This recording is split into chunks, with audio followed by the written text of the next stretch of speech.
Hello, नमस्कार। मैं बिट्टू जायसवाल स्वागत करता हूँ आप सभी का आपके चैनल कैटलिस्ट एजुकेशनल कैंपस में। दोस्तों, अभी हम लोग देख रहे हैं 11th क्लास का चैप्टर नंबर 2 का क्वेश्चन आंसर बायोलॉजी का, ठीक है? जिसमें से हम लोग 1 से लेके 8 तक हम लोग देख चुके थे, ठीक है? आज जो है 9 नंबर से चालू होगा। 9 नंबर थोड़ा बड़ा क्वेश्चन है, ठीक है? तो इसको चलिए वीडियो को शुरू करते हैं। क्वेश्चन है कि निम्न बातों के आधार पर कवक जगत के वर्गों का तुलनात्मक विवरण प्रस्तुत करें।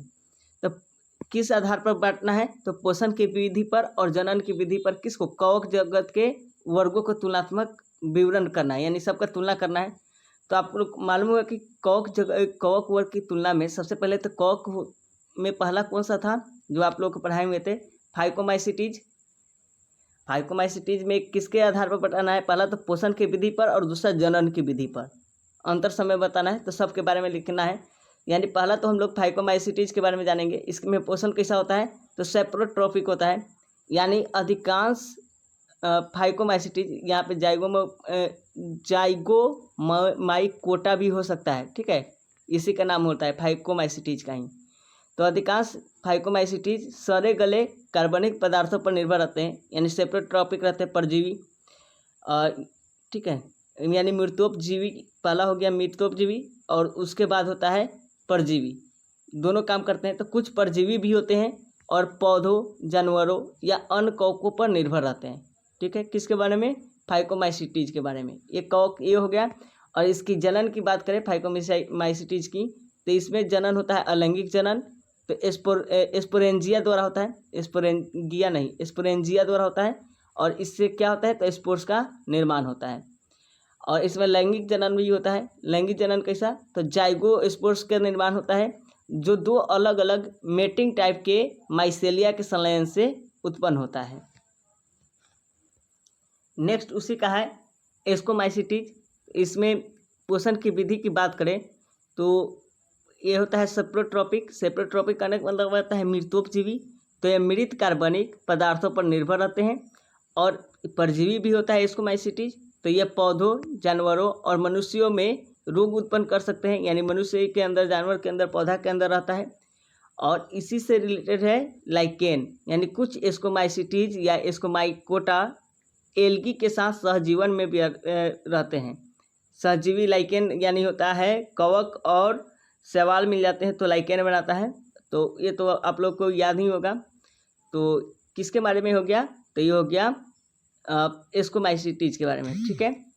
उसके बाद अगर बात एस्कोमाइसिटीज में जनन विधि कैसा होता है? तो इसमें होता है अलैंगिक जनन, यानी कोनिडिया द्वारा स्पोर्स का निर्माण होगा। और लैंगिक जनन भी होता है, यानी एस्कोस्पोर्स का निर्माण होगा, जो एस्कस नामक संरचना में पाया जाता है। तीसरा जो कवक है वो है बेस्डियोमाइसिटीज। इसमें पोषण का विधि होता है पहला तो सेप्रोट्रॉपिक, यानी मृतोपजीवी, यानी मृत कार्बनिक पदार्थों पर निर्भर रहते हैं। उसका परजीवी भी होते हैं, तो कुछ पौधों पर परजीवी होते हैं। उसके बाद है माइकोरिजल, यानी कुछ पौधों की जड़ों के साथ सहजीवी रूप में रहते हैं बेस्डियोमाइसिटीज में, ठीक है? इसमें जनन की बात करें तो इसमें जनन अपेक्षाकृत दुर्बल होता है अलैंगिक जनन।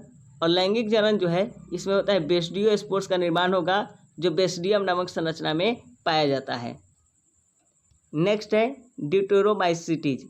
इसमें पोषण की विधि की बात करें तो पहला तो सेप्रोट्रॉपिक होगा, यानी मृतोपजीवी, यानी मृत कार्बनिक पदार्थों पर निर्भर रहते हैं। और परजीवी रूप में भी रहते हैं, यानी पौधों और मनुष्यों में रोग उत्पन्न कर सकते हैं। उसके बाद ड्यूटेरोमाइसिटीज की जनन की विधि की बात करें तो अलैंगिक जनन प्रमुख होता है, यानी प्रमुख जनन विधि है। और इसमें कोनिडिया द्वारा स्पोर्स का निर्माण होगा। और लैंगिक जनन जो है इसमें ज्ञात नहीं है, इसलिए इन्हें अपूर्ण कवक कहा जाता है, ठीक है? तो ये तो हो गया आपका क्वेश्चन नंबर 9 का। 4 कवक होता है, चारों कवक के बारे में हम लोग पोषण और जनन के आधार पर हम लोग डिस्ट्रीब्यूट कर दिए। नेक्स्ट क्वेश्चन है यूग्लिनोइड के विशिष्ट चारित्रिक लक्षण कौन कौन से हैं? यानी यूग्लिनोइड के विशेष चारित्रिक लक्षण बताना है। तो सबसे पहले तो इसमें कोशिका भित्ति के स्थान पर प्रोटीन युक्त पॉलिकल होते हैं। और इनमें 2 कसाब यानी फ्लैजिला 2 होते हैं, एक छोटा और एक बड़ा पाया जाता है। उसके बाद यह सूर्य के प्रकाश की उपस्थिति में प्रकाश संश्लेषण करता है, यानी प्रकाश के संश्लेषण करेगा, यानी अपना खाना स्वयं बना सकता है। परंतु सूर्य की प्रकाश की अनुपस्थिति में सूक्ष्म जीवों के शिकार के द्वारा या परपोषी की तरह व्यवहार करने लगता है। नेक्स्ट क्वेश्चन है कि संरचना तथा आनुवांशिक पदार्थ की प्रकृति के संदर्भ में वायरस का संक्षिप्त विवरण दें और वायरस से होने वाले 4 रोगों के नाम लिखें। लोगों नहीं, 4 रोगों के नाम भी लिखें। तो आप लिखिएगा यहाँ पे कि वायरस का निर्माण प्रोटीन एवं न्यूक्लिक अम्ल के द्वारा होता है और प्रायः सभी पादप वायरस में एक लड़ी वाला आरएनए और सभी जंतु वायरस में एक अथवा दोहरी लड़ी वाला आरएनए अथवा डीएनए पाया जाता है। और जीवाणुभोजी वायरस जो होता है, तो जीवाणुभोजी वायरस में प्रायः दोहरी लड़ी वाला डीएनए रहता है। और प्रोटीन के आवरण को क्या कहते हैं? कैप्सिड कहते हैं, जो कि छोटी छोटी उप इकाइयों में विभाजित रहती है, जिन्हें क्या कहते हैं? कैप्सोमियर कहते हैं, से मिलकर बना होता है। और यह न्यूक्लिक एसिड आरएनए एवं डीएनए को संरक्षित रखता है। कैप्सोमियर कुंडलिनी अथवा बहुफलक ज्यामितीय के रूप में लगे रहते हैं। और वायरस से होने वाले रोग के नाम, 4 रोग के नाम देखें तो वो है एड्स, चेचक, रेबीज, इन्फ्लुएंजा और हेपेटाइटिस, ये सब। ठीक है। नेक्स्ट क्वेश्चन है कि वायरस को सजीव एवं निर्जीवों के बीच की कड़ी माना जाता है, कारण सहित स्पष्ट करें, अथवा क्या वायरस सजीव है अथवा निर्जीव, इस पर चर्चा करें। ठीक है। तो यहाँ पर लिखिए कि वायरस में उपस्थित सजीव के समान लक्षण अगर बात करें तो सबसे पहले तो इसका सजीव में कहने का मतलब है कि वायरस को सजीव एवं निर्जीव की कड़ी बीच की कड़ी क्यों माना जाता है, क्योंकि इसमें दोनों लक्षण मिलता है। जैसे पहला, अगर सजीव के स्थिति में है तो इसमें वृद्धि एवं जनन होगा। दूसरा कि श्वसन के साथ उपचय क्रिया भी होता है। उसके साथ साथ इसमें उत्परिवर्तन भी होता है, जिससे यह अपने आप को वातावरण से अनुकूलित कर लेता है। ठीक है। और इसके निर्जीव के समान लक्षण की बात करें तो इसमें जीवित कोशिका से अलग होने पर सुई की तरह क्रिस्टल में परिणत हो जाता है। उसके बाद कोशिका के बाहर श्वसन एवं उपचय क्रिया में भाग नहीं लेता है और इसका आकार निश्चित होता है। किसका? वायरस का, जब यह मृत अवस्था में रहता है। ठीक है। तो ये हो गया निर्जीव लक्षण। तो हो गया आपका 11th क्लास का चैप्टर नंबर 2 का पूरा क्वेश्चन।